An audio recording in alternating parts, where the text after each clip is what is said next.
Bonsoir à tous. Mahmoud Abbas, reçu cet après-midi à l'Elysée. Le chef de l'autorité palestinienne s'est entretenu avec Emmanuel Macron pour discuter de la pleine application de l'accord de cessez-le-feu à Gaza. Dans les colonnes du Figaro, le président palestinien a réaffirmé que le Hamas ne jouera aucun rôle de gouvernement à Gaza.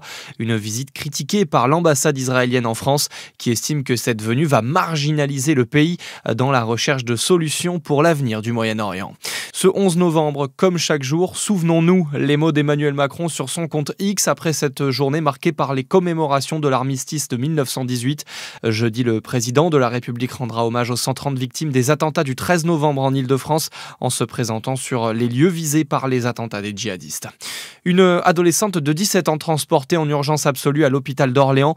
La jeune femme a été blessée à l'arme blanche cet après-midi dans son foyer de jeunes travailleurs situé à Châteaudun en Eure-et-Loire.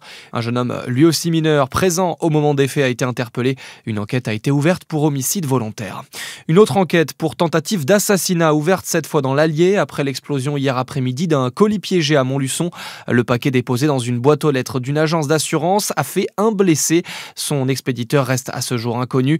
Le parquet national antiterroriste reste en observation. Les débris sont en cours d'expertise. Un drone a survolé illégalement le site du leader européen des explosifs Eurenco à Bergerac hier soir. Annonce de la préfecture de Dordogne. Son propriétaire n'a pas encore été identifié. Alors que la COP30 se déroule en ce moment au Brésil à Belém, on sait d'ores et déjà où se déroulera la COP32. Les pays africains l'ont annoncé. L'événement se tiendra en Éthiopie. Pour 2026 et la COP31, l'Australie et la Turquie se disputent toujours l'organisation.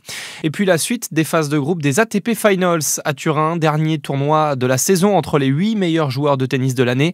L'Italien Lorenzo Musetti affronte ce soir l'Australien Alex de Minaur. Cet après-midi, l'Espagnol et deuxième mondial Carlos Alcaraz s'est imposé face à l'Américain Tyler Fritz. Bonne soirée à tous.